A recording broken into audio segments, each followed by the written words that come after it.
तोरण बांधले. पुढे मुरुंब देवाचा डोंगर, कुवारी गड, सुभान मंगल, कोंढाणा, शिरवळचा किल्ला, पुरंदर आणि 12 मावळ स्वतंत्र झाला. पुढे राजांनी पराक्रमाने जावळी देखील घेतली. परंतु त्यानंतर स्वराज्यावर ओढवले भले मोठे संकट. ते संकट म्हणजे अफजल खान.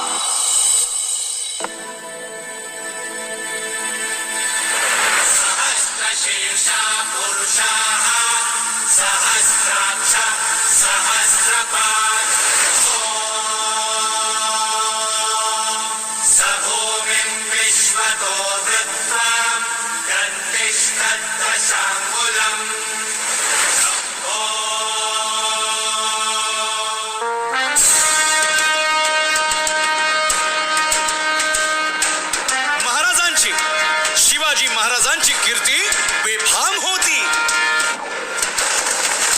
महाराजांची कीर्ती बेफाम, भल्या भल्यांना फुटला घाम.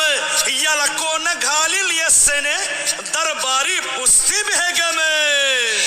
बडी बेगम म्हणजे अली आदिल शहाची आई बर का. नजरेत तिच्या अंगार दरबार झाला गपगार. कुणी घेईना पुढाकार, साऱ्यांनीच मानली हार. इतक्यात अचानक एक सरदार उठला, बोलला, हम लाएंगे शिवाजी को. आणि त्यानं विडा उचलला. नाव त्याच अफजल खान. या नाव त्याच अफजल खान. जिता जागता जणू सहिताने. कान बोलला छाती ठोकून, शिव बोला टाकतो चिरडून.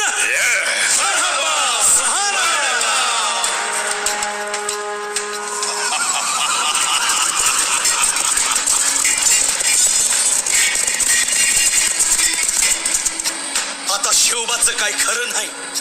इकडं निजाम, तिकडं मोगल, पलीकडं इंग्रज.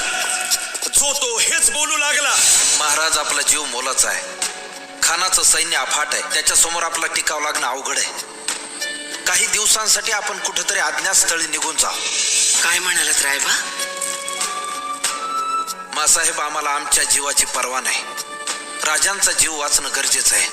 रायबा, शिवबा केवळ आमचा पुत्र नाही, तर अवघ्या मराठी जनांचा स्वाभिमान आहे. या मातेने आपला पुत्र गमावला तरी 72, परंतु भ्याडपणे पळून जाऊन या मराठी मुलखाचा स्वाभिमान गमावता कामा नये. अशा वाघिणीचा त्यो छावा. बाळासाहेब आपला पुत्र आणि मराठी मुलकाचा स्वाभिमान विजयी टिळा लावूनच परत. अशा वाघिणीचा त्यो छावा. तथास्तु. गनिमाला कसा ठेचावा, डोक्यात नेहमी कावा. भेटीचा धाडला सांगावा. खानाच्या भेटीसाठी महाराजानं एक शानदार शामियाना उभारला होता. आणि अशा या शामियान्यात खान डौलत डुलेत आला. खान डौलत डुलेत आला. सय्यद बंडा त्याच्या संगतीला. सय्यद बंडा त्याच्या संगतीला. शिवबाच्या संगती महाला. राजाला पाहून खान म्हणतो कसा, आओ आओ शिवाजी, आओ हमारे गले लग जाओ. खानानं राजाला आलिंगन दिलं आणि दगा केला. खानात अभिमान मान्याला. खानात अभिमान मान्याला. कट्यारीचा वार त्यानं केला. कट्यारीचा वार त्यानं केला. खर खर आवाज झाला. खर खर आवाज झाला. चिलखत होत अंगाला. चिलखत होत अंगाला. खानाचा वार फुका गेला. खान यडबडला. इतक्यात महाराजानं पोटामंदी पिचवट केला. पोटामंदी पिचवट केला. वाघ नखाचा मारा केला. वाघ नखाचा मारा केला. टरा टरा फडलं पोटाला. टळा गेला खानाचा कोटळा. भाई रे भाई रे आला जी जी. भाई रे आला जी जी जी. अफजल खानाच्या वधानंतर त्याचा मुलगा फाजल खान आणि सिद्दी जोहर यांनी प्रचंड फौज घेऊन पन्हाळ्याला वेढा दिलेला आहे. पण शक्तीपेक्षा युक्ती महत्वाची असते. महाराजांनी शिवाकाशी यांना बोलावून घेतलं आणि विचारलं, शिवा आमचं रूप घेऊन सिद्धीला भेटायला जातोस? आणि शिवा म्हणाला, वही महाराज जातो की. आणि मग काय घडलं? काय रात्रीच्या पहिलं प्रहरास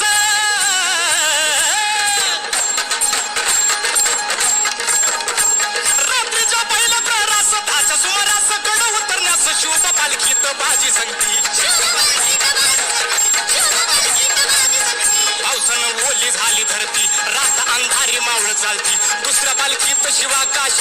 मोठ्या रुबाबात झालेला दादा.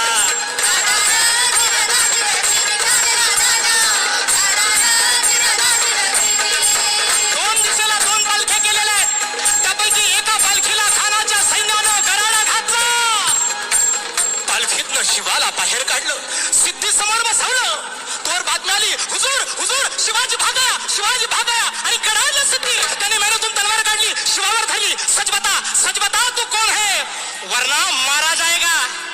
शिवा हसला आणि म्हणाला, अरे जन्माला जरी शिवा काशीद म्हणून आलो असलो तरी मरताना शिवाजी महाराज म्हणून मरतोय.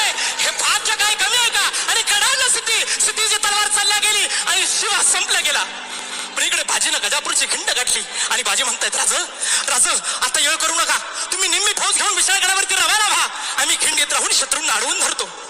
राजे म्हणतायत, नाही बाजी, जीवाची बाजी लावून आपण इथवर आलोय. आता जे होईल ते मिळून करू. आणि राजे म्हणतायत, नाही, लाख मेले तरी चालतील, पण लाखाचा पोशिंदा जगला पाहिजे.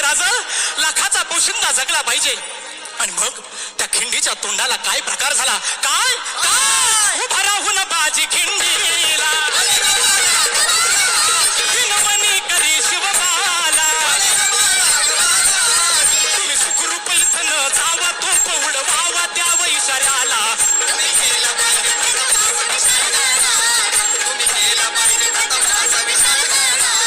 आलो आताची तीला,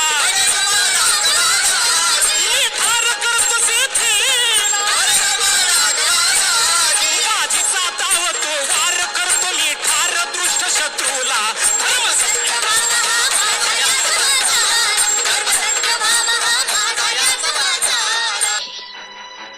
तेथील रयतेला सुरक्षा हवी आहे आणि त्यांच्या सुरक्षेसाठी कोंडाण्यासारखे बळकट किल्ले आपल्याला घ्यायलाच हवेत. शिवबा, होय आऊसाहेब. राज सौराज्य परीस मोठं मंगल कार्य कंच. आम्ही असताना राज सौता कोंडाण्यावर जाणार, आगीत उडी घालणार, वाघाच्या तोंडी मान देणार. आव मग आमचं उपयोग काय.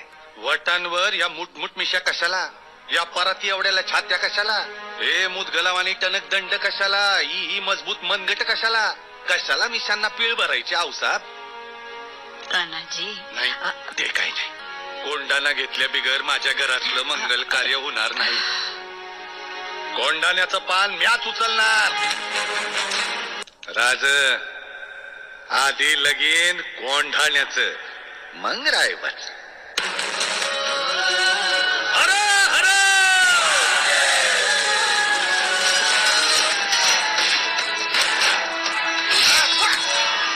उद्या भाड्या